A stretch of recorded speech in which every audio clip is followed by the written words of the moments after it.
Kurumjari. Times of Manipurna paring naina tongan guest kaya puduna lakchakrabagi tungasida ngasigi episode asidasu inaunova guest sama puduna aikona lakchari. Guest asi aikoi maitei singi oiba Manipuri Manipuri isai seisakpa amakhakni yamna masuknaiba oza amakhakni oza soibam HEMANTA maitei mayamna mayolak phai khangna biriba oza khogi Tom TV gi studio sida taramna okchari.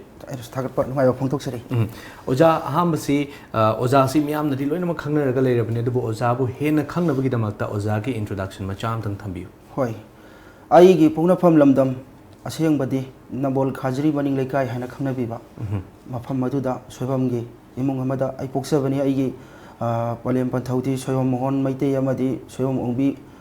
William Ningol, like Sabi Lema, Ainakawi, Silino Marini, Silino Marie, Sinupanga, Tani Nupas. Sino Maria Manung Aina Ahalni. Aduga Hojikti, Tawiban Sinam Lekaida, Sahi Tara Manga Amuk and Mina Hento Hensel Loire in a ledger Pasaju Hopada. Ozakui Maiti sing Halaman sing attack piram, but the Angang didn't Tadagi Kangi Habama, Halaman sing attack piram because other Ozasi, a Maiti Saisi, Salakani Habasi, a Angang wedding, a degi, saying no my Lamsida, Palm Hobi, Prakram among the Hobi. To me, Masi Aigi poor father Ayambana Hibatari. Koi lying like somebody, Koi like Aigi, Koi poor Ipa Pussy, lining to one son about Miawi. Yauragasu, Koi lying like Songi Oiba, Pungi Saida, Hore. At the Moina, do you can Mite Pungi Saida, Natragasu. Atopa lining Saragas Pungi say the Horopa, the Yagi, Hek Popa, Ipa Popa, Ibu Makojo, Pungi say the Dum Tawayam, Honor Poyorpa, Yamnam, Kasagi, Yamna Maming, Satna Pungi say the Salu Dragaso, Pamzana Tabaxida, Kuki Lamsida, Yamna Koidana, Tauzarakpa, Dum Halsini, Yamna, Mayamna Masak, Yamna Kanga Tau Dragaso, Pungi say Pamzana Tauzarakpa, Imunga Madadi, I Hodi Hojari. Why Makoy and Injarakpa, Pamzarakpa, Madugi, Ganoduna. Mami duna shadow duna ngasidi aibo mayamna nusibidana amadum khangbidana mayamna mayamgi thawjalai do lebengi thawjan ojagi thawjandagi ngasi mayamgi thawram mapung phana haiba tare mu yamna marang kaina tawba phangjare punamak ai oja adigidi ai forefather ipa ipusing makoina khalamba ningamba makoidugi Marik Matsumdo, Aina Pangjabani, in a Kali. Sumain Todana, Kogi, forefathers sing the gi, Nalinga Matam, the gi, Ozagi family, see, the Koisugum Bakala, Gilamsida, Hongdara, Gadum Lapanina, the Koyumgi, Muising, the Sozana, Sigumba, Kanosi, Kalasito, Zagi, Habamatamda, so it will make support to Birangani and a Kaze. Yungi Muising is supporting my living user. Yungi support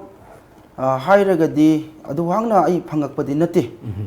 Tasing Harbada, Igi Paipudo, Yamna Mijingsi, Atamnana Machama Sugi, the Makta, Tamnana, Yamna Akuba Mijing, the Ying, Yamna Panasana, Adumba Yingba, Dugumba, Paipu, the Yahuna. Hibadi, Yamna, poor familium, that is a horopani. Aduga, Yamna lighter by power, she poor, so inarki the Makte, Prukit, Izati, Yamna Kanjaba, Ninjaba. Adugumba, Imungamani, Hibadi. I Ipana, Ipagi Lajabing Holdagi, Hogi Nabol Karjamani like a Henelebi Pamaduda, turning point Maktada, Point Mapan, Mayamda, Donetto. I Ipana Donarwedana. Other minor Todana, evoking the company. Other Maduda, the Lujing Loyal Pamitation, them Sanglel Kainamite, Inaki the Makta, Sinpunamak, Tamnava Haidana, Sanka, Sadana, Kotana, Honada, quick physically, mentally, financially, lighter away Mungamada, Adugumba, Imumada, Horopa, the Gidi Makoina, Honorapasi. I say the Maktadi Makoina, Mijang to Hangna, Yamkana Sangati. I know Ipa Hoipu, and I am a Pangnas and Inaki the Makta, Yamna Panglas and a Kanba Yang Dugumani. I the Makta Yang Dragasu Atopa, Iram the Gidi, I my gate. At the Punamakta Ladyba, Purup Izati Riba, Lainless Gida Ladyba, Natraga Pungi say the Ladyba. Punamagase, Panava Makoi Kanjava Ninjava, Amani. I want I cut that Tamana Yang Bidragasu can be Dragasu. Adu Magna, as I gave Kariajra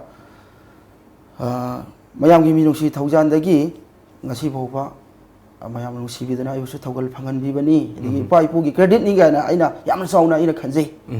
yamna nungaiba yamna akhoi maitai ama oibagi yamna chawthoksaningai oiba adum laba wari moja loina na ngasagi aigi ipuboksi mitai kana khaitan matam du ki manguruba muluraba tauraba du yam adugumba matamni hindu dharmana lahtana matam gi nongleina matam gi ganona saphuna oiro du manguruba du akhoi ibubok to maikei du gi mitai pukok singi manungda amani lai ra jaragasu adu main tawdana tawi ado za akoina hiram amade hek changhan ba se akhoi oja guru nai ba haibasi madi yamna maro oi oja gi oina karam ba oja guru singi makhada akhoi isai sing se tambire hoi ai sai si han badi kamongi oja haibadi mingoina panjaraba layo khregi oja do chanamgi lakshman la haiba oja sida ai han ba hai ama lay ama langla ama oja sida kachadana tamjadana tawrakanda isai se tamba haujarakhi adudagi mathang ojana leipak sida leiriba sing naha sing hal sing isai masai khangba aida nataba topasu leibani adusum atopatu su aina khangdaba aina pudaba phadaba isai sing leiramgani makhoi su makhan makhel tamu haidan ojana ya bibi matungda aina topasing oja sing makhal mathel sum satana tamjari ojagi ya yaudana di ai chalakti हाइरिबसिंग असिदा अखोई ओजासिंग सिना ताकपिरमबगी मतुंगिना अखोई ममांगदा अखोई पाइपु सिना थंबिरमबा अखोई मैतैगी चनबिसिंग मयाम अमा लेरमे मदुगी मतुंगदा अखोई हिंदूगी ओइबा कैनोसे लाखर मतुंगदा तोंगानबा अखोई चनबी अमा लाखर मतुंगदा हौजिक अमा अखोई मैतैदा हंजलकप मतम असिदा अखोई सुमाइना मैतै सैसक मैतै सिंगी ओइबा सैसक अना लाकपसे मसिगी हौरकफमसे कराइदगी हौरकपनो ओजादुगा मसि कमाइन तौदना ओजाना सि थेंनबिरकपनो हाबिसे तंबि मसी तसेंगना हाइरबदी मांगलमचकी वारीबु अइना थिजरुबा अमसुंग लारिकया तमजरुबा अखंग हैकियादा अइना मखोंग पाइदना हाइजरुबा हंजरुबा तमजरुबुगी अइ पौदमजगे अखोइदि नहा ओइरि हारिबा मथक्ता अखोइ अहलमल कया लमसिदा वाबिरमबा अहलमन करि पाइपल दोरे माइबेल दोरे कया अमा सोनग्रबनी नाग्रबनी लैगिदबा थोखिबा सिगिबा नाकिबा मयाम यावरबनी अदु मसी अखोइगी मितै सैसिगी हौरफम हाइरगदी अखोइगी नर संकीर्तन सुदु माइरे मितै सैसि हाइबा होजना अखोइ मितै अखोइ नर संकीर्तन सै सैसक मितै सै सैसक सिदि मागी मचत्ति अमा खतनी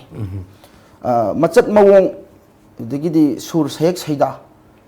अदुदि अमा खतनी अदुगा वहाई खतनी खेनरिबा तसेंगना हाइरबदा अखोइगी हिंदू संकीर्तन हाइबसिदि अखोइगी गौरांगा भावता सक्चबदनी अखोइ राधा कृष्ण बोइरो गौरांग भावतको गौरांग महाप्रभु सैथादना दुमगी चैनल दुदा राधा कृष्ण बु सैथादना सक्चगिबे वानी अखोइना तेंवानो पु लाइनदौ लै कनो लाइनदौ लाइरेमबी अनिगी मपाउदु ओइना मतिंग मयाइदा अखोइना सक्चबदनी अदुगा मचत मवोंगदि चमानी अदुगा मसिगी हौरफम हाइरगदी अखोइगी मितैगी हाना मांगलम चत्ता लैरमबा अखोइगी फोक हाइदरा लैरमबिसि खुनुंगी सैना लैबिसि सदगी अखोइ हौरफनी अखोइगी खुदम ओइना हाइरबदा खुरुमजरी ताइबंगी मपो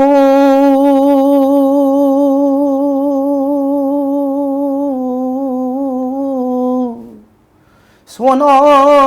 पुंद ngan thoi birero kai besida sikari de horok bugi na ina mi ying sing jandana thiduna al sing da oja sing da ina kumna thijandara hangjiru matamda kumasi koi gi phok oiba maitai sana pung mayon laina thaba mulamdam ni gayo ngasi magi oirak pa ya walak bugi isil magi root horok famsi masida ina थेंनजै असिदा नतन मखल यामना कोइ यामना लेरी मसिंग असिगी गतिलो मतमसिदा तमबनदि मपुंग फाबंगम गदब मंदी याम मलिक सुमना तंबियो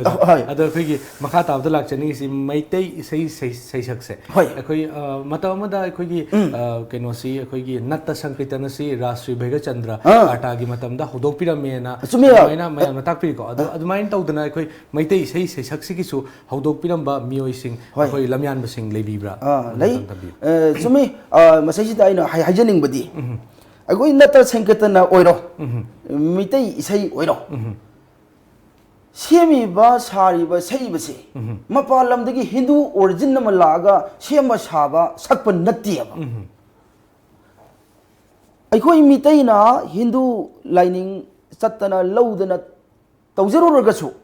ꯁꯦꯝꯃꯤꯕ ꯁꯥꯔꯤꯕꯗꯨꯗꯤ ꯑꯩꯈꯣꯏ ꯃꯩꯇꯩ ꯏꯄꯥ ꯏꯄꯨꯁꯤꯡꯅꯦ four ꯐꯥꯗꯔꯁꯤꯡꯅꯦꯕ ꯍꯧꯈꯤꯕ ꯀꯣ ꯑꯗꯨꯅ ꯑꯩꯈꯣꯏꯒꯤ ꯃꯍꯥꯔꯥꯖ ꯚꯩꯒꯆꯟꯗ꯭ꯔꯒꯤ ꯃꯇꯝꯗ ꯑꯩꯈꯣꯏꯒꯤ ꯀꯩꯅꯣꯁꯤ ꯑꯩꯈꯣꯏꯒꯤ ꯃꯩꯇꯩ ꯁꯩꯁꯛꯇ ꯁꯦꯝꯕ ꯉꯝꯒꯗꯕ ꯀꯅꯥ ꯀꯅꯥ ꯂꯩꯕꯒꯦ ꯍꯥꯏꯗꯅ ꯃꯥꯅ ꯃꯤꯑꯣꯏ ꯈꯔ ꯍꯥꯏꯗꯅ ꯍꯪꯗꯅ ꯀꯧꯈꯠꯄ ꯃꯇꯝꯗ ꯑꯩꯈꯣꯏꯒꯤ ꯈꯨꯟꯗ꯭ꯔꯥꯛꯄꯝ ꯗꯥꯃꯨ ꯄꯨꯔꯈꯝꯕꯝ ꯁꯦꯂꯨꯡ ꯍꯥꯏꯗꯅ ꯑꯍꯜ ꯑꯅꯤꯁꯦ ꯀꯧꯈꯠꯇꯅ ꯃꯣꯏꯁꯤꯅ ꯍꯪꯕ ꯃꯇꯝꯗ ꯑꯩꯈꯣই ꯂꯥꯏꯕꯛ ꯌꯦꯡꯖꯒꯦ ꯏꯅꯤꯡꯊꯧ ꯍꯥꯏꯗꯅ ꯏꯅꯤꯡꯊꯧꯒꯤ ꯈꯨꯌꯥꯈꯥꯗ ꯆꯪꯖꯗꯅ ꯍꯪꯒꯠꯆꯗꯅ ꯑꯩꯈꯣꯏ ꯂꯥꯏꯕꯛ ꯌꯦꯡꯖꯒꯦ ꯍꯥꯏꯗꯅ ꯑꯗꯣ ꯃꯈꯣꯏ ꯑꯅꯤꯅ ꯁꯦꯝꯕꯅꯦꯕ ꯑꯗꯣ ꯑꯩꯈꯣꯏꯒꯤ ꯍꯧꯔꯛꯉꯩꯒꯤ ꯑꯣꯏꯕ ꯑꯩꯈꯣꯏꯒꯤ ꯃꯩꯇꯩꯒꯤ ꯐꯣꯛ ꯑꯣꯏꯕ ꯁꯩꯁꯛꯁꯤꯗ ꯌꯥꯝꯅ ꯃꯄꯨꯡ ꯑꯣꯏꯅ ꯕꯦꯁ ꯇꯧꯔꯒ ꯑꯩꯈꯣꯏꯒꯤ ꯄꯣꯠꯁꯤ ꯁꯦꯝꯕꯅꯦꯕ ꯑꯗꯣ ꯃꯇꯝꯗꯨꯗꯗꯤ ꯁꯦꯝꯃꯤꯕꯁꯤ ꯑꯇꯣꯞꯄ ꯂꯣꯟꯌꯥꯟ ꯃꯌꯥꯝ ꯑꯃ ꯌꯥꯎꯏ ꯃꯇꯝꯗꯨꯗ ꯑꯩꯈꯣꯏꯒꯤ ꯑꯇꯣꯞꯄ ꯂꯥꯏꯅꯤꯡꯁꯤꯡ ꯑꯇꯣꯞꯄ ꯂꯣꯟꯁꯤꯡ ꯑꯇꯣꯞꯄ ꯂꯥꯏꯅꯤꯡ ꯂꯥꯏꯁꯣꯟ ꯆꯪꯈꯤꯕ ꯃꯔꯝꯅ ꯃꯌꯦꯛꯁꯤ ꯑꯩꯈꯣꯏꯒꯤ ꯀꯔꯤ ꯍꯥꯏꯁꯤꯔ ꯑꯩꯈꯣꯏ ꯃꯩꯇꯩꯂꯣꯟꯇ ꯅꯠꯇꯕ ꯑꯇꯣꯞꯄ ꯕꯪꯒꯥꯂꯤ ꯕꯦꯡꯒꯣꯂꯤ ꯁꯪꯁꯀ꯭ꯔꯤꯠ ꯐꯥꯎ ꯌꯥꯎꯔꯤꯕꯅꯤ ꯑꯗꯨꯃꯥꯏꯅ ꯇꯧꯗꯅ ꯁꯦꯝꯃꯛꯑꯦꯕ ꯑꯗꯣ ꯃꯁꯤ ꯂꯣꯟꯌꯥꯟꯁꯦ ꯀꯔꯤꯒꯨꯝꯕ ꯌꯥꯎꯔꯝꯗ꯭ꯔꯕ ꯍꯧꯖꯤꯛ ꯅꯠꯇ꯭ꯔ ꯁꯪꯒꯤꯇꯔꯅ ꯌꯨꯅꯦꯁꯀꯣꯅ ꯃꯁꯛ ꯈꯪꯉꯤꯕꯁꯦ ꯑꯩꯈꯣꯏ ꯃꯩꯇꯩ ꯏꯁꯩ ꯕꯨ ꯌꯨꯅꯦꯁꯀꯣꯅ ꯃꯁꯛ ꯈꯪꯕꯒ ꯚꯦꯂꯨ ꯆꯞ ꯃꯥꯟꯅꯒꯗꯣꯔꯤꯕꯅꯤ ꯍꯥꯏꯖꯔꯤꯕ ꯑꯗꯨꯃꯥꯏꯅ ꯇꯧꯗꯅ ꯑꯩꯈꯣꯏꯒꯤ ꯈꯨꯟꯗ꯭ꯔꯥꯛꯄꯝ ꯗꯥꯃꯨ ꯑꯗꯩ ꯄꯨꯈ꯭ꯔꯝꯕꯝ ꯁꯦꯂꯨꯡ ꯍꯥꯏꯔꯤꯕꯁꯤ ꯑꯁꯨꯃꯥꯏꯅ ꯃꯈꯣꯏꯅ ꯁꯦꯝꯈꯤꯕꯅꯤ ꯑꯇꯣꯞꯄ ꯖꯥꯇꯤ ꯑꯃ ꯑꯇꯣꯞꯄ ꯍꯤꯟꯗꯨ ꯑꯣꯔꯤꯖꯤꯟ ꯑꯣꯏꯕ hindu aseng ba laktana koi koi hindu lining koi mitai leibakta hindu lining chali ba singna sai ba soli ba se masi sengi ba nati hongdoki ba nati ai koi leibak leihau hawa nong set masi jiga chana na suna na koi phok haibdu dagi mapung oina posi lauraga sengi bani oi ki bani adu atopa ki ga sayek sida khara khadi khajik chu yaudaba makti nati adu su yawi madu yaudi ha so ai janing de hairoi yawi adu masi matam matam du gi punjan nuruba adugumba saisak amani aduguma pung oibudi akhoi phok haibsidigi oigibani yamna marik chumba akhoi da pukning loksing yamna oigedaba wari paring ama akhoi ojana akhoi da thambiba adu akhoi viewers sing da thambiri base akhoi pung makki damak tadi yam laibak phabane en thamjage oja makha tajarak pasida akhoi na laksaning isi maitai isai akhoi sigi sahek se lakpa matamda akhoi gi ngasi gi lairiba manipuri akhoi society se sida karam impact sing di pi ena khanbi oja masidi achauba impact piba kogi saitheng sapu haiba tari sahum sapu impact ato saitheng ji awaba ji theng nataba afaba achumba kogi impact ama sapu ma saitheng ma adugumba sahum ma phu ne haina ino lawi haibadi aikoina piriba sapu duna kogi kari nungai taba phattaba aranba adugumba ichel loiragadi ngasi koina tasena hairabada hauji koi mitai lepak sida thawal phangjari chari basi adagi matik arapa anakpa mapan naidana chatpachi achuki matik mi si koi mitai laining chatpa yum si achuki matik yum thong si haingai letana yaujiti yame yam khale hana di si oiramba natti haibasu aina sum thijanbada khangjei amasung aina angang oiringai digi oja singda hangjarakpada su masi oiramdi aduna khoja koi gi pai pu adigi khoja oina mitai changdana thabak torko matamda nukna bi angau budona khanbi bai tari masai adu moidi isagi inat poning singja nuksijaba iron mo nuksijaba isagi laining bu rigat toning ba yokning ba kaning ba isabu masak khangjaba adu makhoi na khalam baduna achumba sengba chowa mangalama atugi marum thumna chalamba oimna ngasi ji asyamna pakthokpa ngami ne adu de kanam da support to roi sengoi hairiba adu na ngasi mitai ai khoidi mitai oigadabani mitai ai khoina mitai laining chatana akhoi leita pori hoi atopa de yauba yai chatpa yai akhoi leina khoina chatana akhoi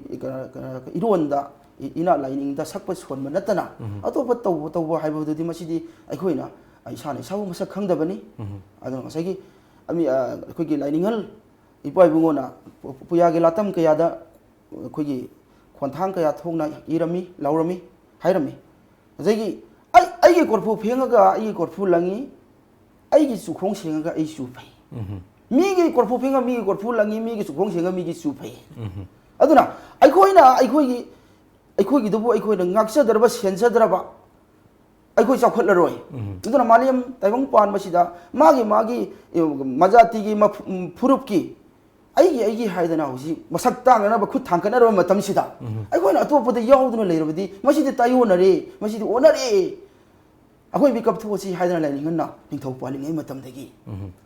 thawai khubak ta hapaga goi laining asi mana amuk ꯃꯥꯡꯉꯨꯕꯗꯒꯤꯗꯤ ꯃꯥꯅ ꯍꯤꯡꯒꯠꯍꯜꯂ ꯅꯣꯡꯄꯣꯛ ꯄꯤꯔꯝꯕꯅꯦꯕ ꯑꯗꯨ ꯃꯥꯁꯤ ꯌꯦꯡꯉꯨ ꯅꯤꯡꯊꯧꯒꯤ ꯃꯇꯝꯗꯗꯤ ꯃꯥꯕꯨ ꯈꯨꯗꯛꯇ hang ꯇꯧꯔꯒ ꯍꯥꯠꯄ ꯌꯥꯔꯤꯕꯅꯤ ꯀꯠ ꯇꯧꯕ ꯌꯥꯔꯤꯕꯅꯤ ꯑꯗꯨꯕꯨ ꯑꯗꯨ ꯃꯥꯅ ꯅꯤꯡꯊꯧꯒꯤ ꯃꯇꯝꯗꯁꯨ ꯃꯥꯅ ꯑꯆꯨꯝꯕ ꯂꯝꯕꯤ ꯍꯥꯏꯕꯗꯣ ꯃꯥꯅ ꯇꯧꯔꯛꯄꯅꯤꯅ ꯅꯤꯡꯊꯧꯅ ꯃꯥꯅ ꯇꯧꯕꯅꯦ ꯈꯪꯉꯒꯁꯨ ꯎꯔꯒꯁꯨ ꯋꯥꯍꯪ ꯄꯥꯎꯍꯪ ꯇꯧꯕ ꯃꯇꯝꯗꯁꯨ ꯃꯥꯅ ꯈꯨꯝꯃꯤ ꯑꯩꯒꯤ ꯏꯔꯣꯟꯅ ꯍꯦꯜꯂꯤ ꯍꯥꯏꯖꯗꯦ ꯑꯩꯒꯤ ꯂꯥꯏꯅꯤꯡꯅ ꯍꯦꯜꯂꯤ ꯍꯥꯏꯖꯗꯦ ꯃꯤꯒꯤ ꯍꯥꯏꯕꯗꯨꯅ ꯃꯤꯒꯤꯅꯤ ꯑꯩꯒꯤ ꯍꯥꯏꯕꯗꯨꯅ ꯑꯩꯒꯤꯅꯤ 하이드나 마나 하이리여버고 마나 아이기 하이브드나 아이기니 미기 하이브드나 미기니 미기 마로나 수원마디 간부까디 하이버니 이럴 때나 수원 수원자바나 까친당 카로 여러분수 여기 간부 카라도 모르겠어 까이 하이 이럴 보고 수원에 강다바이 거이나 미기 마로나 미카이 색바 수원 바 하이브드디 안각버기 마삭니 아끼버기 마삭니 하이브지니 마나 피리바 복딱 메시지 ꯑꯩꯈꯣꯏꯅ ꯍꯧꯖꯤꯛ ꯃꯤꯇꯩ ꯑꯣꯏꯅ ꯄꯣꯛꯂꯤꯕ ꯑꯩꯁꯦ ꯏꯅꯥꯠꯀꯤ ꯊꯕꯛꯁꯨ ꯇꯧꯖꯔꯤꯕꯅꯤ ꯍꯧꯖꯤꯛ ꯑꯩꯈꯣꯏꯒꯤ ꯂꯣꯜ ꯑꯩꯈꯣꯏꯒꯤ ꯐꯣꯛ ꯑꯣꯏꯕ ꯂꯣꯜ ꯏꯄꯥ ꯏꯄꯨꯒꯤ ꯂꯣꯜ ꯃꯌꯥꯝ ꯂꯩꯔꯤ ꯈꯪꯗꯕ ꯑꯩ ꯍꯧꯖꯤꯛ ꯀꯟꯅ ꯊꯤꯔꯤ ꯃꯤꯇꯩ ꯏꯁꯩ ꯁꯛꯄ ꯃꯌꯣꯜ ꯂꯥꯛꯄ ꯍꯥꯏꯕꯁꯤ ꯑꯁ ꯀꯩꯁꯨ ꯈꯪꯗꯕꯖꯥꯠꯅꯤ ꯏꯁꯩ ꯄꯪꯁꯛ ꯁꯛꯄꯅꯤꯗ ꯍꯥꯏꯈꯤꯗ꯭ꯔꯥ ꯍꯥꯏꯕꯁꯤꯒꯤ ꯑꯩ ꯃꯁꯤꯗ ꯑꯩ ꯇꯨꯝꯕ ꯆꯥꯕ ꯈꯪꯗꯅ ꯑꯩ ꯍꯧꯖꯤꯛ ꯈꯟꯕꯅ ꯅꯤꯡꯕꯅ ꯊꯤꯕꯅ ꯑꯩꯒꯤ ꯏꯊꯧ ꯑꯣꯏꯖꯔꯤꯑꯕ ꯌꯥꯝꯅ ꯑꯋꯥꯕꯒꯤ ꯃꯁꯛꯅꯤ ꯌꯨꯝꯒꯤ ꯐꯦꯃꯤꯂꯤꯒꯤ ꯃꯤꯔꯣꯟꯁꯨ ꯑꯩ ꯂꯩꯖꯗꯦ ꯇꯁꯦꯡꯅ ꯍꯥꯏꯔꯕꯗ ꯑꯩꯒꯤ ꯃꯦꯟ ꯄꯥꯋꯔ ꯋꯥꯠꯂꯤ ꯄꯩꯁꯥ ꯄꯥꯏꯕ ꯉꯥꯛꯇꯅꯁꯨ ꯌꯥꯗꯦ ꯌꯨꯝꯒꯤ ꯑꯆꯤꯜꯂꯛꯀꯣꯝ ꯑꯩꯒꯤ ꯇꯧꯗ ꯌꯥꯗꯕ ꯑꯩ ꯌꯧꯗꯕ ꯌꯥꯗꯕ ꯃꯌꯥꯝ ꯂꯩꯌꯦꯕ ꯑꯗꯨꯕꯨ ꯃꯗꯨ ꯀꯌꯥ ꯅꯥꯊꯩꯔꯒ ꯌꯨꯝꯒꯤ ꯐꯦꯃꯤꯂꯤꯗ ꯂꯩꯔꯤꯕ ꯑꯉꯥꯡꯁꯤꯡꯗ ꯃꯗꯨꯗꯨ ꯑꯩꯅ ꯑꯋꯥꯅ ꯄꯤꯗꯕ ꯅꯠꯇꯦ ꯑꯩꯅ ꯏꯅꯥꯠꯁꯤꯗ ꯏꯄꯥ ꯏꯄꯨ ꯐꯣꯔ ꯐꯥꯗꯔꯗꯒꯤ ꯍꯧꯅ ꯋꯥꯖꯗꯅ ꯍꯣꯠꯅꯖꯗꯅ ꯅꯤꯡꯖꯗꯅ ꯑꯗꯨꯃꯥꯏꯅ ꯂꯥꯛꯄꯁꯦ ꯑꯩꯁꯨ ꯃꯤꯇꯩ ꯑꯣꯏꯅ ꯄꯣꯛꯑꯕꯅꯤ ꯂꯥꯏꯔꯈ꯭ꯔꯕ ꯏꯄꯥꯅ ꯏꯄꯨꯅ ꯑꯗꯨ ꯇꯧꯕ ꯉꯝꯃꯒ ꯑꯩꯁꯨ ꯑꯩꯒꯤ ꯁꯥꯏꯠꯇꯒꯤ ꯑꯩ ꯀꯔꯤ ꯇꯧꯕ ꯌꯥꯏ ꯑꯩꯁꯨ ꯑꯉꯝꯕ ꯊꯥꯛꯇ ꯃꯁꯤ ꯑꯩꯅ ꯍꯧꯔꯛꯄꯁꯤ ꯑꯆꯧꯕ ꯏꯁꯇ꯭ꯔꯒꯜ ꯑꯃꯅꯤ ꯇꯨꯝꯕ ꯃꯆꯦꯠ ꯆꯥꯕ ꯃꯆꯦꯠ ꯁꯦꯠꯄ ꯃꯆꯦꯠ ꯑꯩꯅ ꯆꯥꯒꯗꯕ ꯀꯌꯥ ꯁꯦꯠꯀꯗꯕ ꯀꯌా ꯂꯥꯏꯔꯈ꯭ꯔꯕ ꯑꯩꯅ ꯑꯣꯖꯥꯗ ꯌꯥꯝꯅ ꯀꯠꯄ ꯉꯝꯖꯗꯦ ꯌꯥꯝꯅ ꯀꯠꯄ ꯇꯝꯕ ꯉꯝꯖꯗꯦ ꯀꯠꯇꯤ ꯀꯠꯅꯤꯡꯉꯤ ꯑꯩ ꯂꯩꯇꯦ ꯍꯥꯏꯕꯗꯤ ꯄꯣꯔ ꯐꯦꯃꯤꯂꯤ ꯑꯃꯗ ꯍꯧꯔꯛꯄ ꯑꯃꯔꯝꯅ ꯑꯗꯨꯗꯨꯅ ꯑꯩꯅ ꯆꯥꯒꯗꯕ ꯀꯌꯥ ꯃꯆꯦꯠ ꯆꯥꯔꯒ ꯑꯣꯖꯥꯗ ꯀꯠꯆꯔꯤ ꯁꯦꯠꯀꯗꯕ ꯀꯌꯥ ꯃꯆꯦꯠ ꯁꯦꯠꯂꯒ ꯑꯣꯖꯥꯗ ꯀꯠꯆꯔꯤ ꯑꯗꯨꯃꯥꯏꯅ ꯇꯧꯅ ꯇꯝꯖꯔꯛꯇꯅ ꯉꯁꯥꯏꯒꯤ ꯑꯣꯖꯥꯒꯤ ꯊꯧꯖꯥꯜ ꯐꯪꯖꯗꯅ ꯃꯌꯥꯝꯒꯤ ꯊꯧꯒꯜ ꯐꯪꯖꯕꯅꯤ ꯍꯥꯏꯁꯦ ꯑꯩ ꯁꯨꯃꯥꯏꯅ ꯊꯝꯖꯩ ꯌꯥꯝꯅ ꯑꯩꯈꯣꯏ ꯏꯟꯁꯄꯥꯏꯔꯤꯡ ꯑꯣꯏꯕ ꯑꯩꯈꯣꯏꯒꯤ ꯃꯃꯥꯡꯗꯒꯤ ꯍꯧꯔꯒ ꯑꯩꯈꯣꯏꯒꯤ ꯑꯣꯖꯥꯅ ꯍꯣꯠꯅꯕꯤꯔꯛꯄꯗꯨ ꯐꯥꯎꯕꯒꯤ ꯌꯥꯝ ꯃꯔꯤꯛ ꯆꯨꯝꯕ ꯑꯩꯈꯣꯏ ꯋꯥꯔꯤꯁꯦ ꯑꯩꯈꯣꯏ ꯑꯣꯖꯥꯅ ꯂꯤꯕꯤꯔꯤ ꯃꯇꯥꯡ ꯑꯁꯤꯗ ꯂꯥꯛꯆꯅꯤꯡꯉꯤꯁꯤ ꯑꯣꯖꯥ ꯑꯩꯈꯣꯏ ꯃꯩꯇꯩ ꯂꯥꯏꯅꯤꯡꯁꯤꯒꯤ ꯑꯣꯏꯅ ꯑꯩꯈꯣꯏ ꯂꯥꯏꯅꯤꯡ ꯈꯨꯗꯤꯡꯃꯛꯇ ꯑꯩꯈꯣꯏꯒꯤ ꯍꯤꯟꯗꯨꯒꯤ ꯍꯥꯏꯔꯒꯁꯨ ꯑꯩꯈꯣꯏꯒꯤ ꯍꯣꯂꯤ ꯕꯨꯛ ꯑꯃ ꯂꯩꯒꯅꯤ ꯑꯗꯒꯤ ꯈ꯭ꯔꯤꯁꯇꯤꯌꯟꯒꯤ ꯍꯥꯏꯔꯒꯁꯨ ꯏꯁꯂꯥꯝꯒꯤ ꯍꯥꯏꯔꯒꯁꯨ ꯍꯣꯂꯤ ꯕꯨꯛ ꯑꯃꯃꯝ ꯂꯣꯏ ꯂꯩꯅꯔꯤꯕꯁꯦ ꯑꯣꯖꯥ ꯃꯁꯤ ꯃꯩꯇꯩ ꯂꯥꯏꯅꯤꯡꯒꯤ ꯑꯣꯏꯅꯗꯤ ꯍꯣꯂꯤ ꯕꯨꯛꯁꯦ ꯀꯔꯤꯅꯣ ꯑꯣꯏꯒꯅꯤ ꯑꯣꯖꯥ ꯆꯨꯝꯃꯤ ꯃꯥꯂꯦꯝ ꯑꯁꯤꯗ ꯂꯩꯔꯤꯕ ꯃꯥꯒꯤ ꯖꯥꯇꯤꯒꯤ ꯑꯗꯒꯤ ꯄꯨꯝꯅꯃꯛꯀꯤ ꯃꯥꯒꯤ ꯍꯣꯂꯤ ꯕꯨꯛ ꯂꯩꯕꯒꯨꯝ ꯑꯩꯈꯣꯏ ꯃꯤꯇꯩ ꯑꯩꯈꯣꯏꯒꯤꯁꯨ ꯍꯣꯂꯤ ꯕꯨꯛ ꯂꯩ ꯑꯩꯈꯣꯏ ꯍꯣꯂꯤ ꯕꯨꯛꯁꯤ ꯁꯥꯀꯣꯛ ꯊꯤꯔꯦꯜ ꯍꯥꯏꯕ ꯄꯨꯌꯥꯁꯤꯅ ꯂꯥꯏꯔꯤꯛꯁꯤ나 ꯑꯩꯈꯣꯏꯒꯤ ꯍꯣꯂꯤ ꯕꯨꯛꯅꯤ ꯍꯥꯏꯗꯅ ꯑꯩꯈꯣꯏ ꯑꯩꯅ ꯊꯤꯖꯔꯨꯕ ꯍꯪꯖꯔꯨꯕ ꯏꯄꯥ ꯏꯄꯨꯁꯤꯡꯅ ꯍꯥꯏꯕꯤꯕ ꯇꯥꯛꯄꯤꯕ ꯂꯩ ꯃꯁꯤ ꯂꯥꯏꯅꯤꯡꯍꯜ ꯏꯄꯥ ꯏꯕꯨꯡꯉꯣ ꯑꯩꯈꯣꯏꯒꯤ ꯃꯤꯇꯩꯒꯤꯗꯤ ꯄ꯭ꯔꯣꯐꯦꯠꯅꯤ ꯂꯥꯏꯅꯤꯡꯍꯜ ꯏꯄꯥ ꯏꯕꯨꯡꯉꯣꯅꯁꯨ ꯁꯥꯀꯣꯛ ꯊꯤꯔꯦꯜ ꯍꯥꯏꯕꯁꯤꯅ ꯑꯩꯈꯣꯏꯒꯤꯗꯤ ꯍꯣꯂꯤ ꯕꯨꯛꯅꯤ ꯍꯥꯏꯗꯅ ꯌꯥꯝ ꯆꯦꯛꯁꯤꯟꯅꯁꯨ ꯍꯥꯏꯕꯤꯔꯝꯃꯤ ꯊꯝꯕꯤꯔꯝꯃꯤ ꯍꯥꯏꯗꯅ ꯑꯍꯜ ꯂꯃꯟꯅꯁꯨ ꯑꯩꯉꯣꯟꯗ ꯍꯥꯏꯕꯤꯕ ꯇꯥꯛꯄꯤꯕ ꯂꯩ ꯑꯗꯨꯃꯥꯏꯅ ꯊꯝꯖꯒꯦ ꯌꯥꯝ ꯅꯨꯡꯉꯥꯏꯖꯩ ꯑꯣꯖꯥ ꯉꯁꯤ ꯐꯥꯎꯕꯗ ꯑꯣꯖꯥꯅ ꯍꯤꯔꯝ ꯑꯁꯤꯗ ꯆꯪꯁꯤꯜꯂꯛꯄ ꯃꯇꯝꯗ ꯌꯥꯝ ꯁꯥꯡꯉꯕ ꯖꯔꯅꯤ ꯑꯃ ꯆꯪꯁꯤꯟꯕꯤꯔꯛꯏ ꯍꯥꯏꯔꯤꯕ ꯖꯔꯅꯤꯁꯤꯗ ꯇꯣꯉꯥꯟ ꯇꯣꯉꯥꯟꯕ ꯑꯣꯔꯒꯅꯥꯏꯖꯦꯁꯟꯁꯤꯡ ꯇꯣꯉꯥꯟ ꯇꯣꯉꯥꯟꯕ ꯃꯤꯑꯣꯏ ꯀꯌꯥꯅ ꯑꯣꯖꯥꯗ ꯑꯦꯋꯥꯔꯗꯁ ꯑꯦꯆꯤꯚꯃꯦꯟꯠꯁ ꯃꯌꯥꯝ ꯑꯃ ꯄꯤꯕꯤꯔꯛꯄ ꯂꯩꯔꯝꯂꯒꯅꯤ ꯄꯟꯕ ꯌꯥꯕꯗ ꯀꯔꯝ ꯀꯔꯝꯕ ꯑꯦꯋꯥꯔꯗꯁꯤꯡ ꯑꯦꯆꯤꯚꯃꯦꯟꯠꯁꯤꯡꯗꯤ ꯂꯩꯕꯤꯒꯦ ꯑꯦꯋꯥꯔꯗꯁꯦ ꯑꯩ ꯇꯁꯦꯡꯅ ꯄꯜꯂꯒꯗꯤ ꯌꯥꯝꯈ꯭ꯔꯦ ꯑꯗꯣ ꯈꯔ ꯈꯖꯤꯛ ꯅꯤꯡꯁꯤꯡꯉꯒ ꯈꯤꯇꯪ ꯍꯥꯏꯕ ꯇꯥꯔꯦꯀꯣ ꯑꯗꯨꯒ all Manipur art and culture development society ꯑꯗꯨꯅꯁꯨ 2010ꯗ ꯑꯩ ꯑꯍꯥꯟꯕ ꯃꯅꯤꯄꯨꯔ ꯃꯦꯜ ꯁꯤꯡꯒꯔ ꯑꯦꯋꯥꯔꯗ ꯍꯥꯏꯗꯅ ꯃꯤꯇꯩ ꯏꯁꯩ ꯃꯦꯜ ꯁꯤꯡꯒꯔ ꯑꯦꯋꯥꯔꯗ ꯍꯥꯏꯗꯅ ꯑꯩꯉꯣꯟꯗ ꯄꯤꯕꯤꯈꯤꯕ ꯂꯩ ꯑꯗꯨꯒꯤ ꯃꯇꯨꯡꯗ ꯅ꯭ꯌꯨ ꯗꯤꯜꯂꯤꯗ ꯂꯩꯕ ꯕꯥꯕꯨ ꯖꯒꯖꯤꯕꯟ ꯔꯥꯝ ꯀꯂꯥ ꯁꯪꯁꯀ꯭ꯔꯤꯇꯤ ꯑꯦꯟड ꯁꯥꯍꯤꯇ꯭ꯌ ꯑꯦꯀꯥꯗꯃꯤ ꯑꯗꯨꯗꯨꯅꯁꯨ ꯅꯦꯁꯅꯦꯜ ꯑꯦꯋꯥꯔꯗ ꯑꯩꯒꯤ ꯏꯐꯝꯗ ꯃꯤꯇꯩ ꯏꯁꯩ ꯁꯛꯄꯒꯤꯗꯃꯛ ꯁꯛꯈꯪ ꯑꯦꯋꯥꯔꯗ ꯑꯩꯒꯤ ꯏꯐꯝꯗ ꯈꯨꯠꯁꯤꯟꯅꯕꯤꯈꯤ ꯑꯗꯨꯒꯤ ꯃꯇꯨꯡꯗ ꯗꯂꯤꯠ ꯁꯥꯍꯤꯇ꯭ꯌ ꯑꯦꯀꯥꯗꯃꯤ ꯃꯅꯤꯄꯨꯔꯅꯁꯨ ꯑꯩꯒꯤ ꯏꯐꯝꯗ ꯏꯁꯤꯌꯥꯟ ꯑꯦꯋꯥꯔꯗ ꯑꯩꯒꯤ ꯈꯨꯠꯁꯤꯟꯅꯕꯤꯈꯤ ꯑꯗꯨꯒꯤ ꯃꯇꯨꯡꯗ ꯍꯖꯨ ꯑꯁꯥꯝꯗ ꯂꯩꯕ ꯁꯦꯗꯦꯀ꯭ꯋꯤꯟ ꯁꯣꯁꯥꯏꯇꯤ ꯍꯥꯏꯕ ꯑꯗꯨꯒꯤ ꯁꯣꯁꯥꯏꯇꯤꯅꯁꯨ ꯑꯩꯉꯣꯟꯗ ꯅꯦꯁꯅꯦꯜ ꯑꯦꯋꯥꯔꯗ ꯈꯨꯠꯁꯤꯟꯅꯕꯤꯈꯤ ꯑꯗꯨꯒꯤ ꯃꯇꯨꯡꯗ 2014 ꯀꯥठꯃꯟꯗꯨ ꯅꯦꯄꯥꯜꯗ ꯅꯦꯄꯥꯜ ꯏꯟꯗꯤꯌꯥ ꯗꯂꯤꯠ ꯐ꯭ꯔꯦꯟꯗꯁꯤꯞ ꯑꯣꯔꯒꯅꯥꯏꯖꯦꯁꯟ ꯑꯗꯨꯅꯁꯨ ꯏꯟꯇꯔꯅꯦꯁꯅꯦꯜ ꯑꯦꯋꯥꯔꯗ ꯑꯩꯒꯤ ꯏꯐꯝꯗ ꯈꯨꯠꯁꯤꯟꯅꯕꯤꯔꯛꯈꯤ ꯑꯗꯨꯒꯤ ꯃꯇꯨꯡꯗ ꯑꯩꯈꯣꯏꯒꯤ ꯑꯄꯣꯛꯄ ꯃꯔꯨꯞ ꯍꯥꯏꯗꯅ ꯂꯩꯕ ꯑꯗꯨꯅꯁꯨ ꯅꯦꯁꯅꯦꯜ ꯑꯦꯋꯥꯔꯗ ꯏꯟꯇꯔꯅꯦꯁꯅꯦꯜ ꯑꯦꯋꯥꯔꯗ ꯑꯩꯒꯤ ꯏꯐꯝꯗ ꯈꯨꯠꯁꯤꯟꯅꯕꯤꯈꯤ सुमाइना थमजगे दुगा अखोगी थांगोइबल दा लेबा Thangoibal united art and culture association अदुनसु अखोगी अवार्ड ऑफ ऑनर सखंगसे एंगोना बीबी की बल लेरे असिदा नतरा अतोपा सिंग से थबा दुम यावरी सुमाइना अदुगा पनबे यावदा ओजाना से पंबीरी सिंग अदुगा यालान बा अवार्ड फंगवा हारगदी अइना हाई स्कूल तमिंगै मतमनी अदा अखोगी ऑल मणिपुर म्यूजिक कॉम्पिटिशन लमा तवे नबोल हायर सेकेंडरी अदुदा फर्स्ट कंसोलेशन अवार्ड अदुदा फंगजिखी मसिना हानबदी ओइखी हाइरिबसिदा अखोई ओजाना खुदोल तंबीकी बै सैसे निंसिंग बिरगदे मतेम तम खुदोल तंबी बियाबो कनोनी मतमसिदा फंगखिबा अवार्ड टुदी स्टेट अवार्ड नि अदुनदी ओइरगा मिते सैगे सैसमक्ति नत्रे आइदी कनो कसगी सैनो माइ कला गे लमदसु अदमंगा ओइदिगी पामै हाबिदी पाइपु सिंगना सैनो माइ कला द लोपक पुगुम अदुमाई तौदना अदुगी सैदु अदुमाइना सखी मिते सैमक्ति नति अदु मरक्तगी जाना पाम्बीबा इसै मा खंगत पिरगा इसै अमतंग खुदोल तंबियोस होय अदु आइना सक्चगदबसी होय पुनिंग वरकपगी ओइबा मति अमतंग सक्सगी नुंसिरबा ताइबंग मपोकनी आइबु काउरी ओइगानी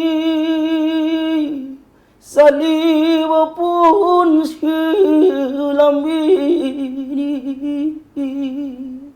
मपुन सिन्था पिविवनी नुंसिरबा ताइबंग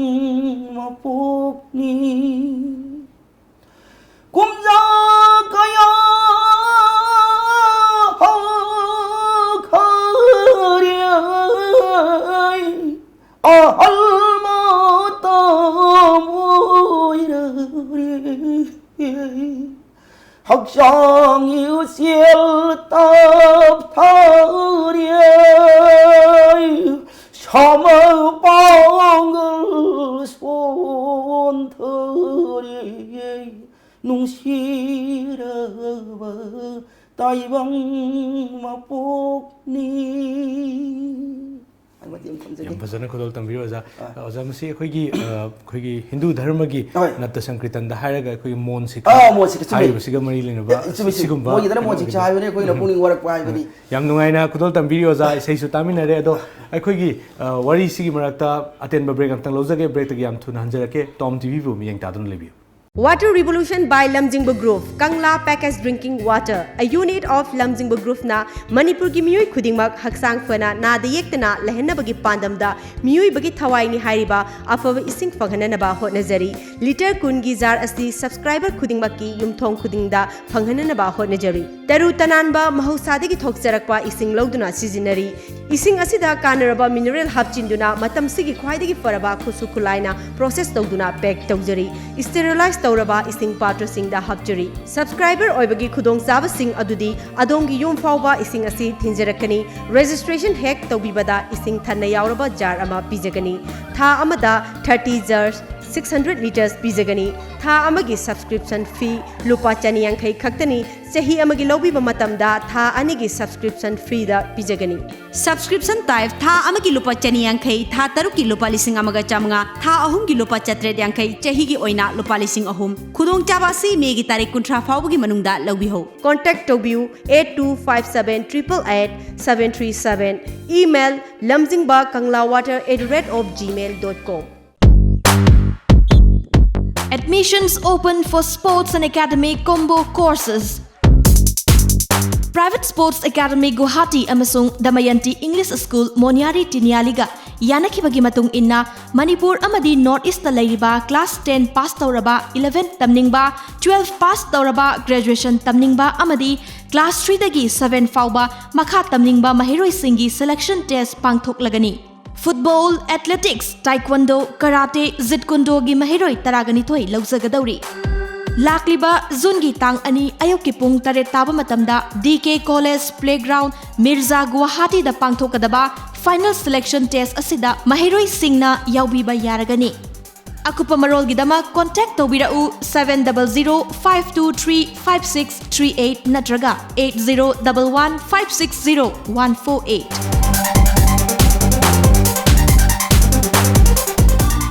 Lengsinbirau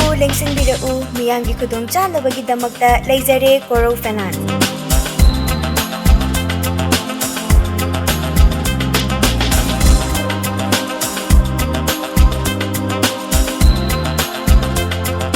Coro Finance na apikpa sendoida loan pizeri. Supnadagi isagi photo passport ahum amadi Aadhaar Xerox ko pubirakna lalon idik nagbiriba ima ibel na loan ase lawbiyu. Kupa marolgi damak Coro Finance ki manager ga tanabiyu. Mafamdi Tera Bazaar opposite oil pump Longjam building near Ima Wangthunbi Lairembi National Highway 37 Imphal Jiri Lambini.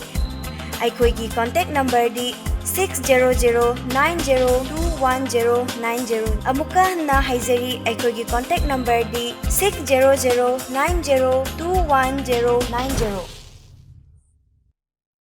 Kindergarten Montessori School affiliated to CBSE New Delhi, Sagol Bantakil Kolom Laikai, Imphal West. Admission in progress. Class 11 Science and Arts 2019-20. Admission criteria 80% and above. Direct admission, free tuition fee, free textbooks and free uniform one time only. 70% to 79%. Direct admission, free textbooks. 60% to 69%. Direct admission and free textbooks. 40% to 59%. Admission through entrance test. For more details, please contact Kindergarten Montessori School, Sagol Bantakil, Kolom Laikai, Imphal West. Break ki matungda mayam pumna muka na taramna okchari makataba ekhoi wari singlak sage oja ngasai mamangda oja ga wari sanajaba matamda oja na takpi khibada ekhoi isai competition yawbi rei adagi atop atop ekhoi kala gi oiba tonga field sing sida yamna interest yawbi rei no oja na takpi hi ko ada masida ena lakchani ba wahang si oja ekhoi gi maite isai saisak se nataba atop kala ga mari leina ba atop hiram singda oja na khuthabi khiba oja na saruk yabi khiba sing karam di lebi oja hoi matamdu akhoi nambol phojing chingning da leiba aina kano high school tamingai matamni nambol phojing chingning da leiba matamdu da leiba akhoi sur sangit kala mandal haidana adu sangsthana du da ai akhoi matami sei haibtar class 10 gi bai sei se ai tamjari adu da masi akhoi ai oja wai sunil yumnam sunil kumar haiba magi makhada tamjarakpani ojana chu aibo yamnu sina tambi takpiri hoi masda maduda gi tamu basina aikhoi gi sulom gi mitei sei torpa matam su achu kana bu oi ki akhoi gi sei gi sayek saida sur anem awang masigi karo khoi mi gi da sur haira akhoi ningsha akhoi di moi di sur haira akhoi ningsha haira adumai dona masda achawa kanaba mo oiki aduna chu khoi sei charakba matamda khoi kana ma sei sur ji vocal ji scale kai da ma sei ji kana haibagi poche modu aingonda kaya theng na gidre haibadi ojana cholomdagi anem awang kana khoi sarega ma pa gi oiba class skill gi oiba sek sei da ji oja sunilna aingonda tambi takpi rakhiba adu aingonda achoba maduna khara khangi baduna yam khangi haibnati ojana takpa yaba panam takpiri adu aina kano kai aitare pangbana haigadra digiti tamba honaba aigi changna watpana haigadra aina loksan ba watpaduna watpa oire ojana yang kanna phajana tambirak paduna agoi sugong ki lamsida khomite segi lamsi sangakpa matamda chauba kana ba madi oidabane yam chauna kane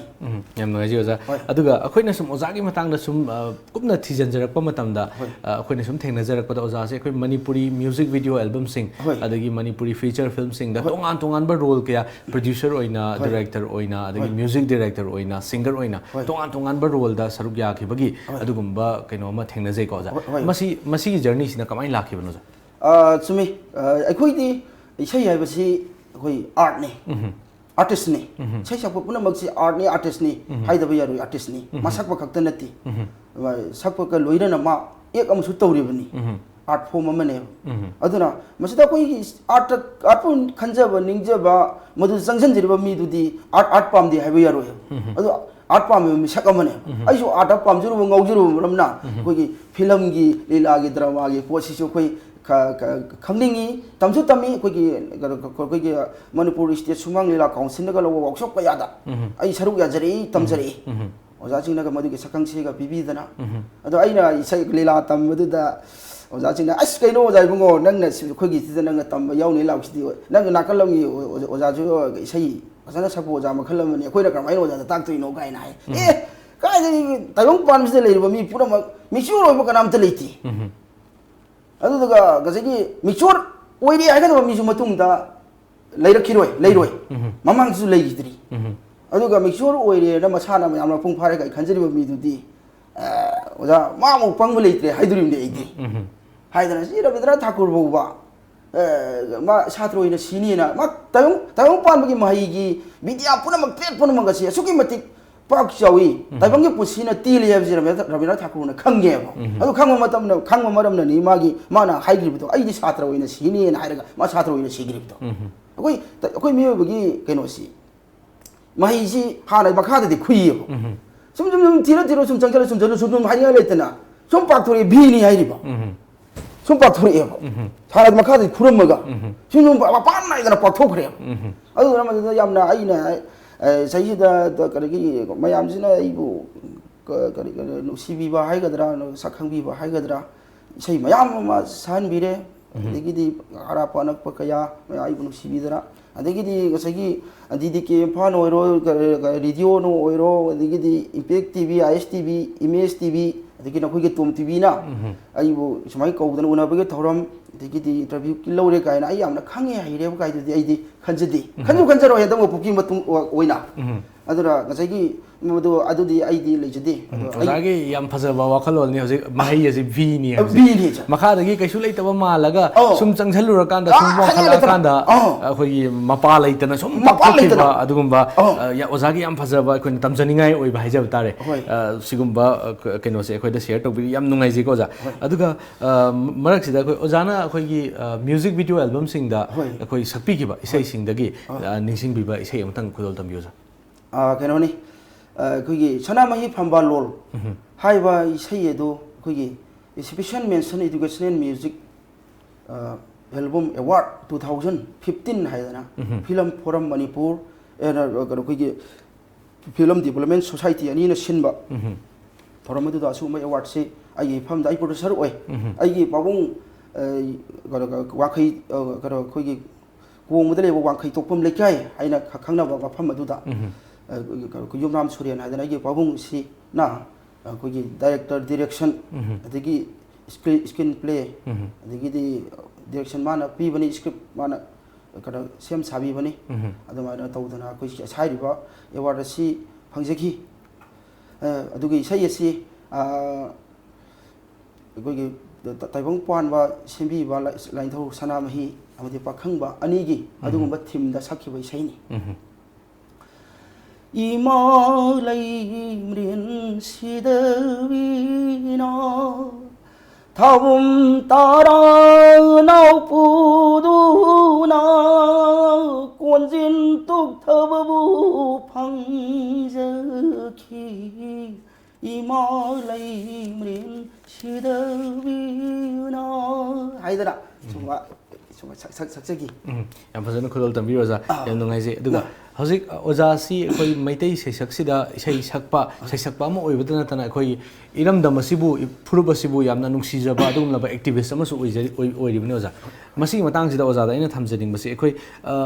ꯏꯔꯝꯗꯝ ꯑꯁꯤꯕꯨ ꯅꯨꯡꯁꯤꯖꯕ ꯏꯌꯦꯛꯄꯨ ꯅꯨꯡꯁꯤꯖꯕ ꯃꯤꯑꯣꯏ ꯀꯌꯥꯅ ꯍꯧꯖꯤꯛ ꯌꯥꯝ ꯀꯟꯅ ꯍꯧꯔꯛꯏꯕ ꯑꯩꯈꯣꯏꯒꯤ ꯔꯤꯚꯣꯂꯨꯁꯟ ꯍꯥꯏꯖꯕ ꯇꯥꯔꯦ ꯃꯁꯤ ꯑꯩꯈꯣꯏ ꯂꯣꯟꯌꯥꯟ ꯌꯥꯎꯗꯕ ꯃꯩꯇꯩꯂꯣꯟ ꯏꯃꯥꯂꯣꯟ ꯂꯣꯟꯌꯥꯟ ꯌꯥꯎꯗꯕꯁꯤ ꯃꯁꯤ ꯁꯤꯖꯤꯟꯅꯕ ꯑꯁꯤ ꯑꯩꯈꯣꯏ ꯌꯥꯝ ꯀꯟꯅ ꯑꯩꯈꯣꯏ ꯃꯌꯥꯝ ꯄꯨꯝꯅꯃꯛꯅꯁꯨ ꯄꯥꯝꯕ ꯑꯃ ꯑꯣꯏꯅꯔꯤ ꯑꯣꯖꯥ ꯃꯁꯤ ꯑꯩꯈꯣꯏ ꯑꯣꯖꯥ ꯍꯣꯏꯅꯁꯨ ꯌꯥꯝ ꯀꯟꯅ ꯍꯣꯠꯅꯕꯤꯔꯤ ꯑꯗꯨꯗ ꯑꯩꯈꯣꯏ ꯅꯣꯔꯃꯦꯜ ꯑꯣꯏꯅ ꯅꯣꯡꯃꯗ ꯑꯩꯈꯣꯏ ꯏꯃꯨꯡ ꯃꯅꯨꯡꯗ ꯉꯥꯡꯅꯔꯤꯕ ꯂꯣꯟꯁꯤꯡꯁꯤꯗ ꯂꯣꯟꯌꯥꯟ ꯌꯥꯎꯗꯕ ꯑꯩꯈꯣꯏꯒꯤ ꯅꯨꯃꯤꯠꯇꯣ ꯀꯔꯝꯕ ꯃꯇꯝꯗ ꯂꯥꯛꯀꯅꯤꯅ ꯈꯟꯕꯤ ꯃꯁꯤ ꯂꯥꯛꯅꯕ ꯍꯣꯠꯅꯕꯗ ꯑꯣꯖꯥ ꯀꯔꯤꯗꯤ ꯆꯪꯈꯤꯅꯤꯅ ꯈꯟꯕꯤ ꯃꯁꯤ ꯍꯥꯏꯕꯗꯗꯤ ꯌꯥꯝꯅ ꯇꯦꯟꯕ ꯂꯥꯏꯕ ꯍꯥꯏꯕ ꯇꯥꯔꯦ ꯊꯕꯛ ꯑꯣꯏꯅ ꯄꯥꯡꯊꯣꯛꯄꯗꯗꯤ ꯃꯁꯤ ꯇꯔꯥꯏꯅ ꯍꯦꯛ ꯑꯣꯏꯕ ꯌꯥꯒꯗꯕ ꯃꯤꯔꯣꯜ mayam ama changagasu masidi pakti yararoi haina aina pungning na khalli lepi aigi oina maramdi goigi linguistic ta leibiriba Dr. Chandramani goigi sakok thiriel haidana Nepal daga goigi holy book phung na ga toriba aigi marup apse mana su masih maram da iba ini mo da hangba matam da haiba matam ta na tingna matam da mana masih di koi gi lonyan ji di koi gi 50% hena sangre yaugre masih lauthok pasi di mirol kaya ama sang ga su pak yara roi hai ni ko na uji khuda moi no hai ro da sumang thelong hai ri ba ko sumang thelong ji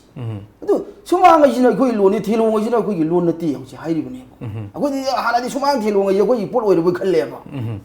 ko adu uiramdri ba sumang ai sina koi gi miti lon aseng ni thelong ji na koi tribe mo gi lon ni hai da na adu mai to du kan ni thum thijil la ka du mai oi le re ba adu na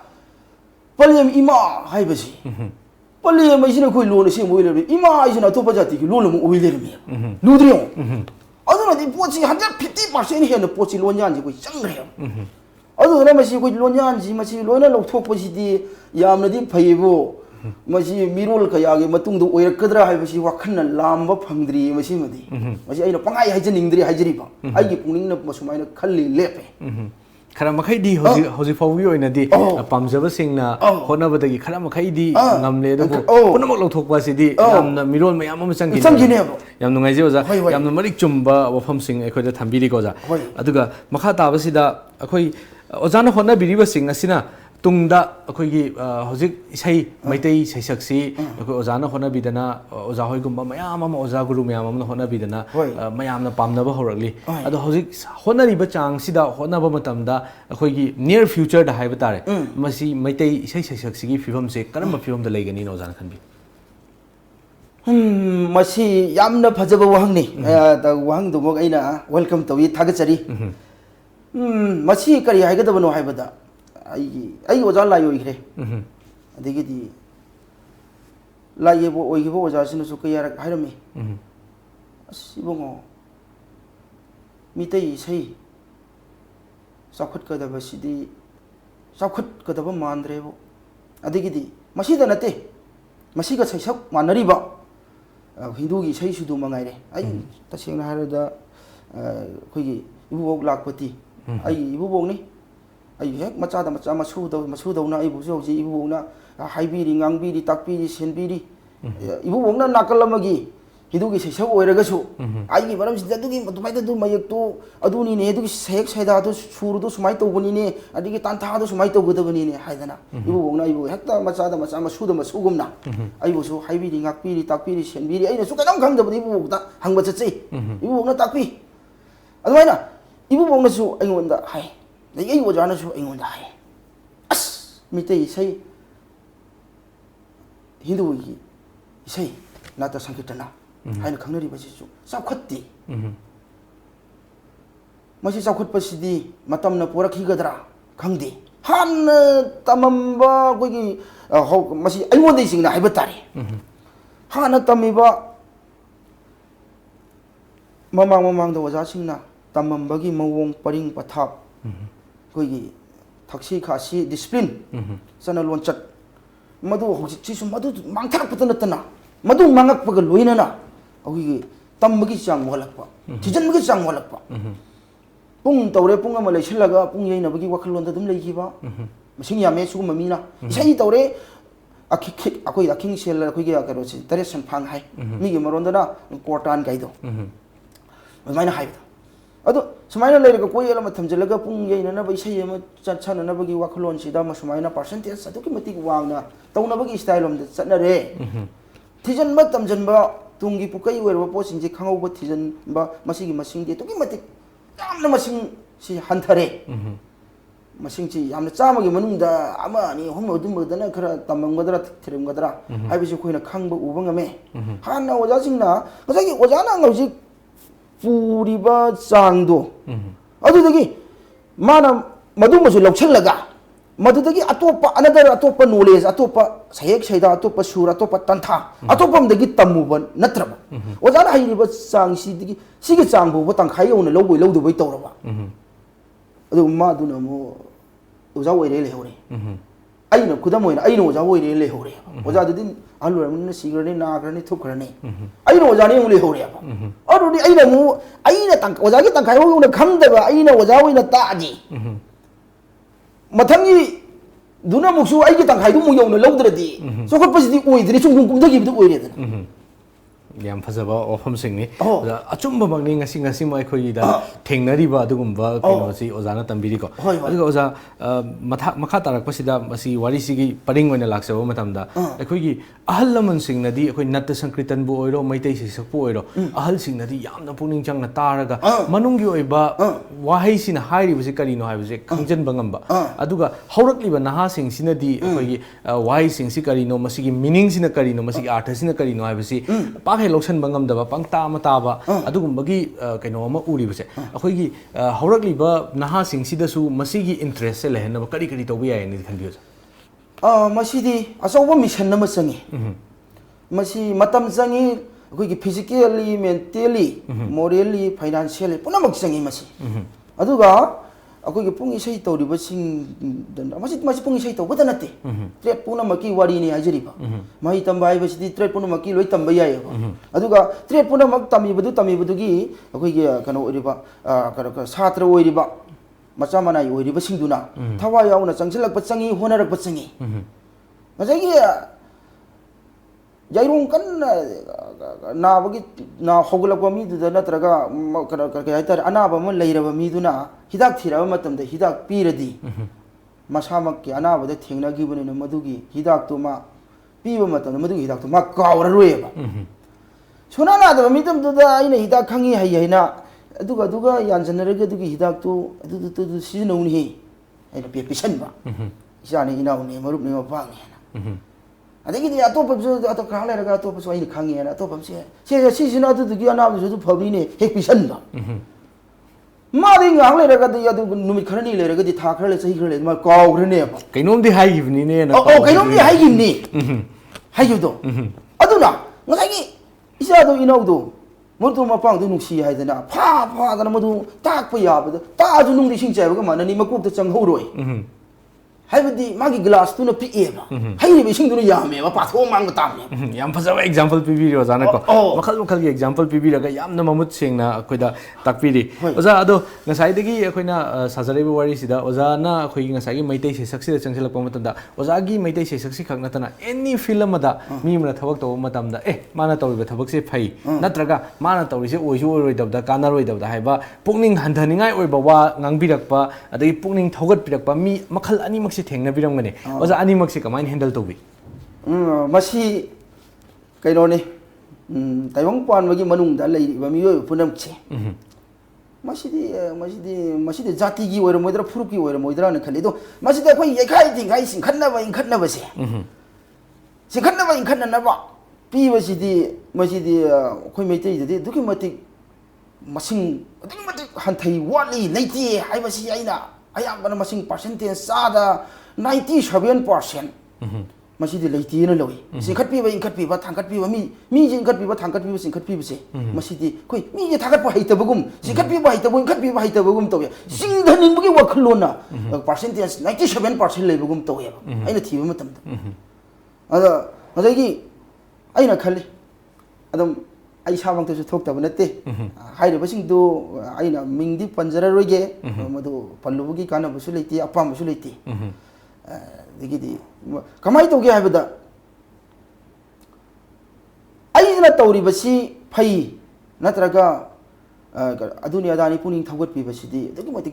मसिंग लिखरे चामै मनुंगदा अमा अनि अहुम बो सुदरेदा अमा अनि हाइबा तारे मसिना चामै मनुंगदा मखोय अनि अहुम सिदिना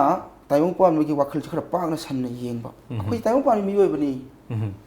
असिबो मचानी अनाव मचानी ताइवंग कुमै ngak यावबनि आइजु अंगाइ ताइवंग पाल हाइदुन करिनो अंगाइ आइजि कनो ngairibane wa asiba haibadu agoi miyoybisi आइजु होजि इबानि फामिनादना वारी सेनि वानि वारी तानरी हंगनरी सानरी तौरिबसि इबानि ताइबंग कुमै यावरिबनि ताइबंग कुमै मनुंगदा चलिबे इबानि कुमै अमने बाइनिसु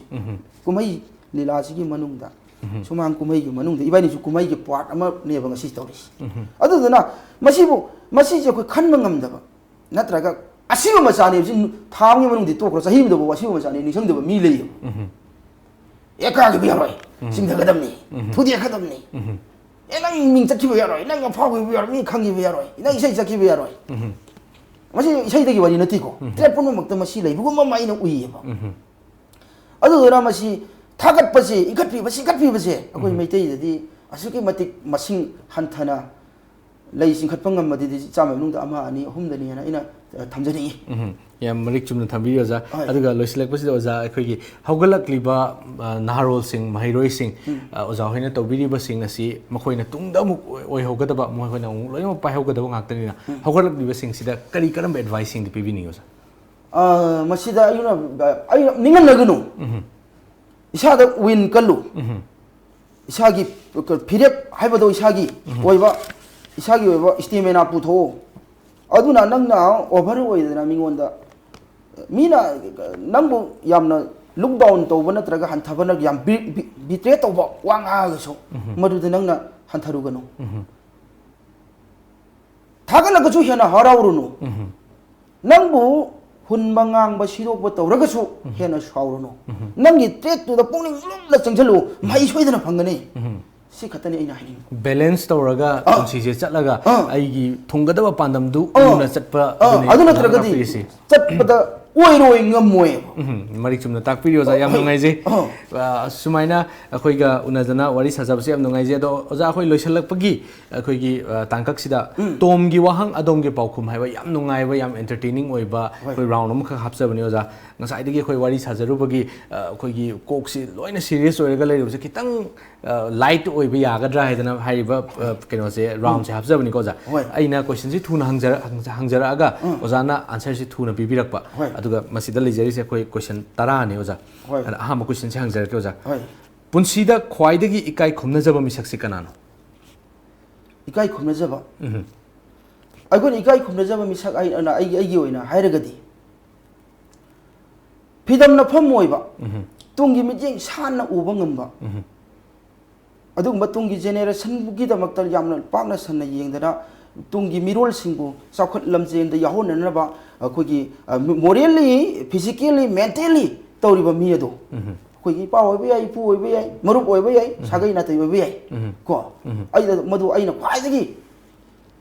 ikai khumnai ani subo question da oza khwaidagi kijaba tukachaba hangoi bese kadi hoi khwaidagi kogi tukachaba hangoi ba ikai ba hairagadi ko kari haigadi ai wakhalondadi kogi naba hanuba siba masi mu tukachaba masi mu ikai baliti masi ga tene na tayo mu da thon di kanu haidana ai nuti gine zeri se adu ma mara bibi ga bibi roidra ai khangdi okay question number 3 khudaga sida oza da ahang ma canvas ma piraga apamba lai ma ye haigadi oza kari lai pigane ajina yakada laisi any yingning ba ma ye ona hai ko mata oza da kari pigada adudi aigi nusibi ima se ai yakningi yamno je oza mathangi question da khwaidagi pamjaba manipur da pankhiba ningthau singi manungda ama khallagadi kana oigeno oza khwaidagi ningthau singi manungda ina khwaidagi pamjaba ma hayo hairagadi ningthau surchandra ji ozagi mingsi khoina ngasai mamang da sajaga soibam hemantani ado ozagi atop ming kari kobi hoi mayo lakpa kawi mayo lakpa oina hena khangna bi hemanta aragi thoira khibidre malem sida leiriba award mayam sidagi ama hekta isana phangba yaragadi karamba award phangbining malem sida khwaidagi phangba award haragadi kari haigadra tai koigi mi award tugi maning de ai khangjadre akoi miyoiba mana miyoiba mada koigi aroiba pankhai yauna waraba magi matamduda aina thawaibu thana magi mating tawba matamda phangba gallantry award ko bra masi gallantry dagi su hen wangba award abo kari ko bra masi gi award mami de khangjadre ko aduna mi dogi bo phani hairabati akoina kathokpa ngamba adugum magi da mata phata khangdana adugi ai sigani khangdana pangi bo mating se masdagi hena athoi award thile moidra khali yamno ngai je oza mathangi question da ozana angang oiringai matamda kawba ngamdaba थोखिबा थौदोकी memory करम memory लेबियोजा मसी अइना को थमोय नुंदा P तारी बनी को सी मसी अइ याम हंगिर को लायु फबनी अइ ग छु यामना साना बसुना बना ना वाय अइना अंगाव रे मतम सी प्राइमरी तमिंगै मतम प्राइमरी स्कूल तमिंगै मतम दुदा अइ गी पाई माना लाइर बनी ना होय मचाबो माहि तमनिंग दबा गिदी एक्सकर्शन काइना चलिदना पिकनिक टूर दु चटप काइ तो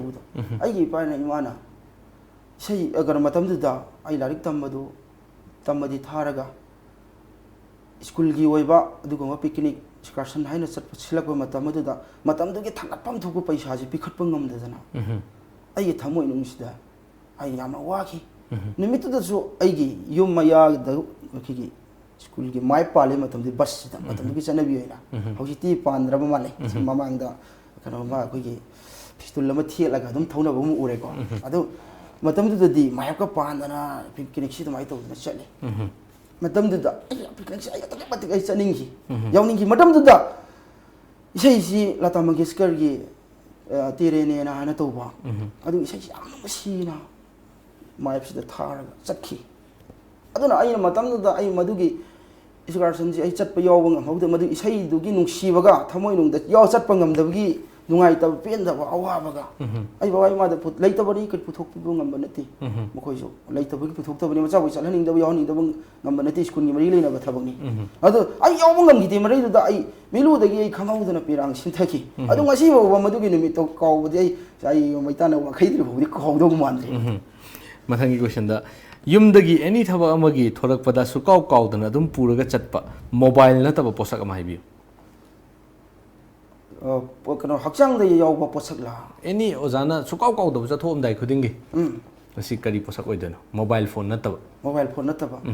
होय अदो हौजे हौजे की मगी अप टू डेट हाइरगदी इसागी लोइना दबा यादरबा खोगी आई कार्ड सिबदी खोगी गाड़ी थौरो लाइसेंस सिबदी यारी गई थादोक्त्रे ओके मथंगी क्वेश्चन दा चयोल अमगी मनुंगदा ख्वाइदगी पामजब नुमिसे करम नुमिनो चयोल अमगी मनुंगदा ख्वाइदगी पामजब नुमिसे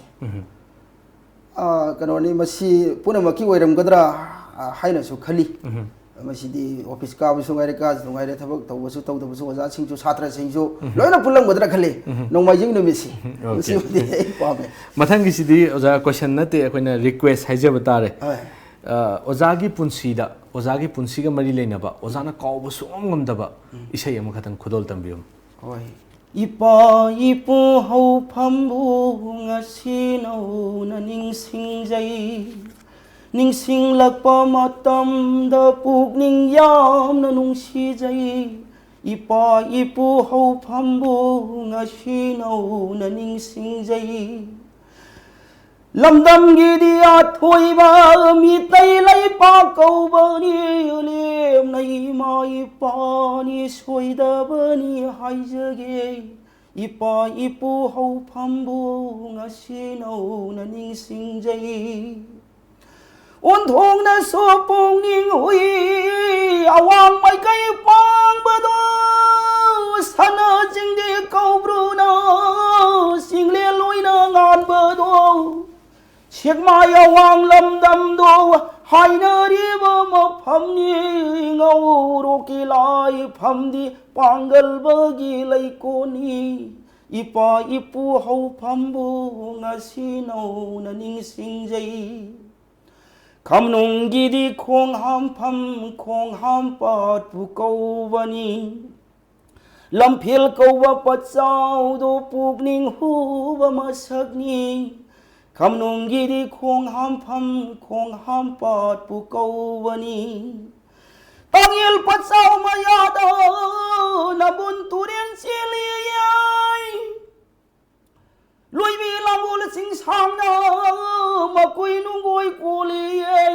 wapuk pibu hai na ri luruk sing su hai na ri kunu na misna tamli ba luruk sing su hai na ri kamnung gi di khong ham pat pu kau bani hanna yeng ba yakhi de tau hai de bu hai na ri ahal maruf khi bigna soida bani takpiri hanna yeng ba yakhi de tu hai de bu hai na ri मालेम मितई लई पाकपु करिदबु सिंथानी मालेम बुदि निंगदब नानाई करी हाइजनी हन्ना येंबा याखिदे तौहाइदेबु हाइनरी ओइ पाइबुंगो लाइनिंगल नौरिया फुंडई फुलोना कोई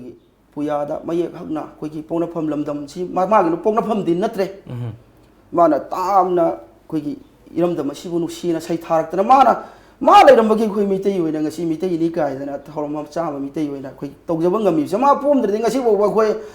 मीगी the लेरगा आई कनानो खंगदना लेरम बहु यारि जनी अतोप lining the अतोप कनो the यावदना अदुना मसी इरमदम बु नुसीजबा इनार पु नुसीजबा आई फुरुब जाति बु नुसीजबा इसैनि मसीना आई ख्वाइदि नुसीजबा ख्वाइदि पामजबा इसैनि